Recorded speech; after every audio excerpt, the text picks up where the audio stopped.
Hey everybody, wake up. This is Wake Up with Mark Joyner, episode number 70. And today we will discuss the death of popular culture.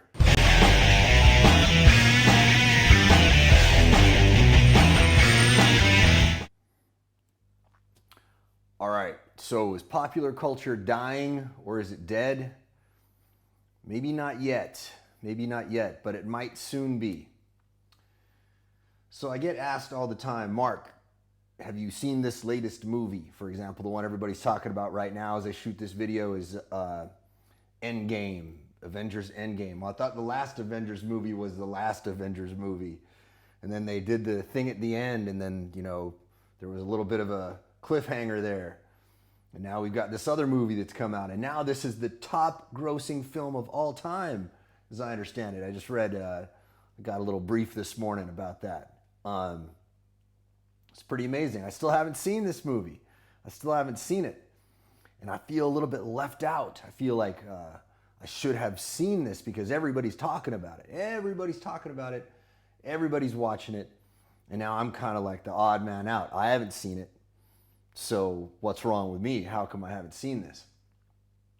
Well, I'm getting to a point where I don't care anymore about that kind of thing. Okay, so everybody has seen a particular movie. Everybody is listening to a particular album. Everybody's watching a particular show. I don't really care. I honestly don't care. There's literally one show now that I care about a little bit, and it's Game of Thrones, for various reasons. But I'm kind of caring less about that too, and I'll tell you why.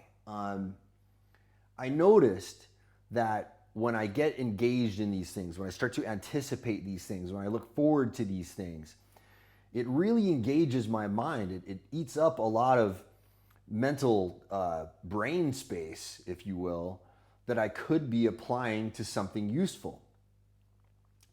So what's the harm? What's the harm in it? Come on, Mark, it's just a little bit of mindless entertainment. Just live a little, right? Relax, come on, have some fun. Well, I think it affects us a lot more deeply than we realize, all right? So first off, is me watching that movie gonna bring me closer to the things that I want? I mean, what's it like when you actually achieve the things that you set out to achieve? Something that very, very few of us do, actually. Most of us just dream about stuff. But when we actually achieve stuff and we get that feeling of satisfaction, it's amazing. We love it. We love it, right? I don't get that feeling when I'm watching stuff with people. I don't care how good the show is. Yeah, I can bond with a person as I'm sitting and watching with them, and that's an interesting, good thing in itself. Maybe there are better alternatives. We'll get to that in a second. But it pales in comparison to the feeling that I get when I have actually accomplished something. And I've noticed that when my brain is focused on the anticipation of a show, or I'm thinking about what's going to happen to Daenerys and Jon, all that stuff, that is time that I could be spending on focusing on something that's going to push me closer to the stuff that I want, which is where the real satisfaction in my life is going to come from. Now, the second thing is, when we watch this stuff, I am convinced that most of it is deliberately designed to brainwash you. Okay, now, some of you are going to reject that notion and you're going to say, oh, that's just some conspiratorial nonsense. I can tell you matter-of-factly that there are people out there who are putting messages in popular culture designed to change the way you think. It's a fact. If you don't believe that that's true, it's a very easily verifiable thing. Okay, this is why we have something in films and in TV shows called product placement, for example. This is one of the basic levels of this. Product placement means a company will pay to have an appearance of their product inside a TV show. Why? Because they know that it's going to reach a mass audience. That mass audience is hypnotized.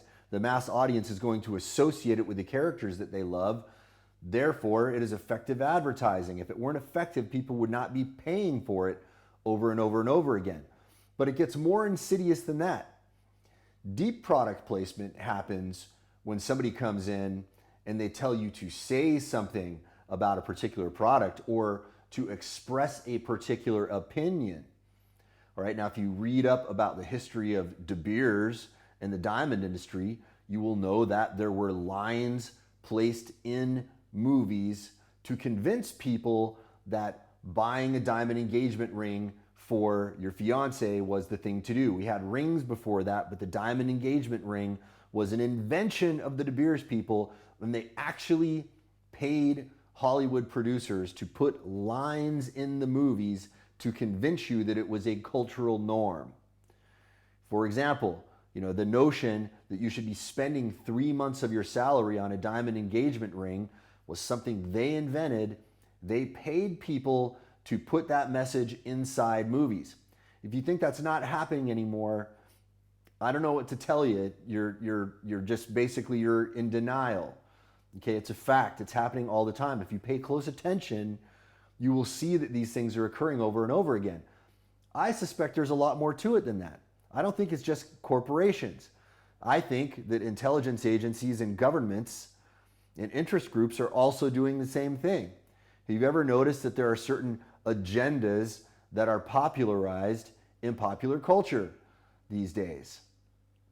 I'm not going to name any of the agendas or name any of the things that are expressed.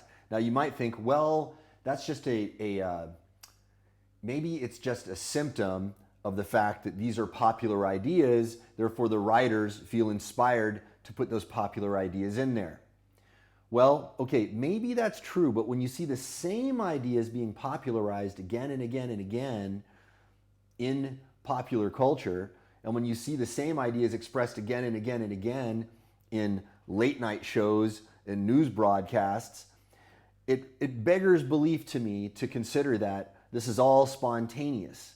Okay, if everybody were out there producing content independently, there would be lots and lots and lots of independent thought. You would see different ideas being expressed.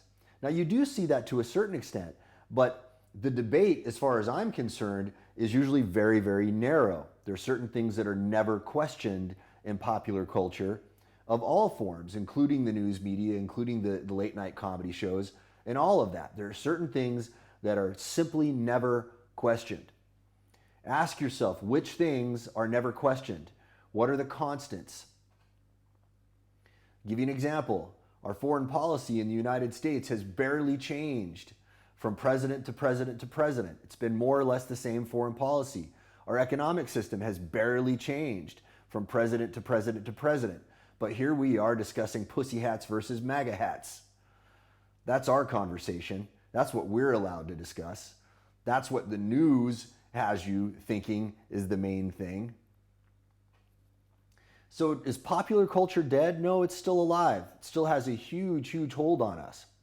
Now, social media and the disruptive technologies of the ability to mass produce video, to mass distribute content through social media channels, through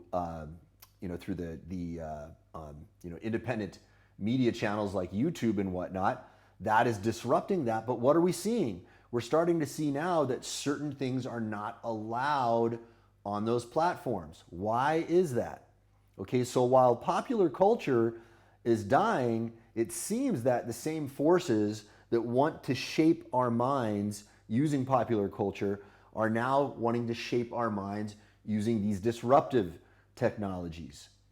So it's altogether possible that while popular culture may eventually be displaced by some kind of massive long tail alternative where most people are watching very, very nicheified content most of the time, and that is happening to a certain extent, it's not dead, clearly, right? When we have a film that has now grossed more 10 years later than Avatar did, clearly the popular culture machinery is alive and well. It is still quite powerful. It is still quite effective.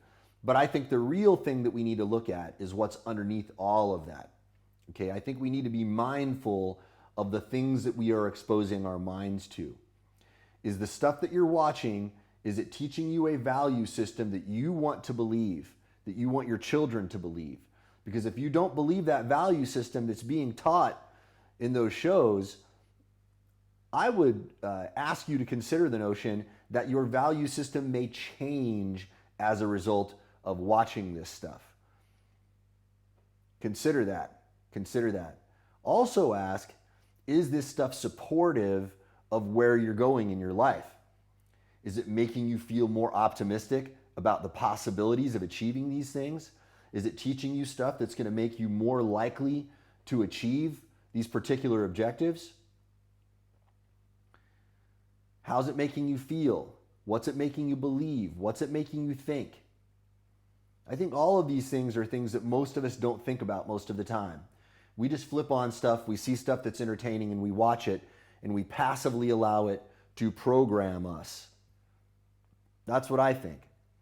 You might think that I'm overreacting, that I'm placing too much emphasis on this stuff, that the power of media is not as strong as would be indicated by the way I'm talking about it. Okay, and I would tell you that I think you're underestimating the power of media. I think it's probably one of the single most important forces out there, if not the most powerful persuasive force on the planet. It's changing the way you behave, it's changing the way you think, it's changing societal norms, it is changing behavior on a mass scale. What can we do about that? Well, the first thing that you have to do is learn how to protect your mind. Get clear about who you are. Get clear about what your values are. Get clear about what you want. Get clear about the path that you want to take in your life. When you do that, that will protect you against all these outside forces. If you're not clear on those things, those outside forces are going to have their way with you. They are going to push you hither and thither, and you have no idea where you're going to end up.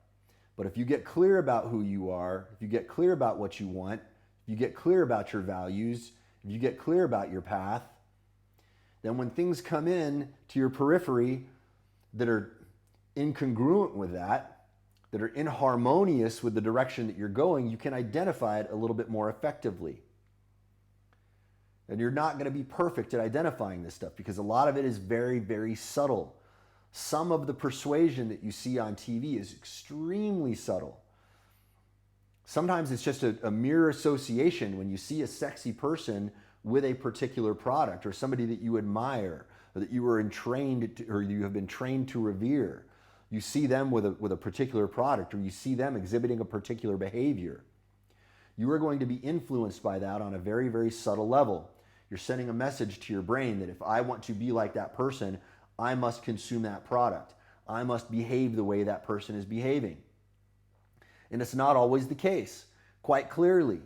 Because when you see all these hot, sexy people slamming Doritos in their face, I'll tell you they didn't get hot and sexy eating Doritos. You know that, and I know that. But your unconscious mind does not know that when it sees that message. And that is part of the whole package of why it is so hard for you to get over addictions.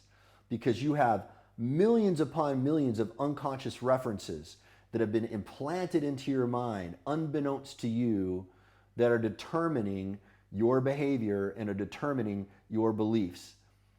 The only way to undo it is to start becoming conscious of this process and to start paying attention.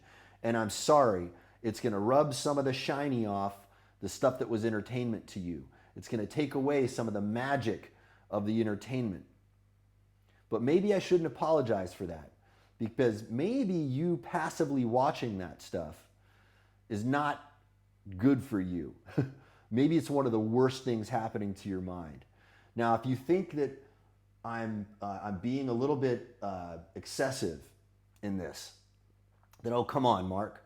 Just eat a little, eat a little of food like that. Eat a little of the junk food, live a little bit, watch a little of that, garbage programming. What I got to tell you is that you are underestimating the power of all of these things. You are deeply underestimating the power of all of them. And I invite you to start paying attention to that, Start paying attention to how it's changing you. Start paying attention to how it's changing the people around you. All right, guys, that's it for today. I'll talk to you all tomorrow. You have a beautiful day and pay attention. Wake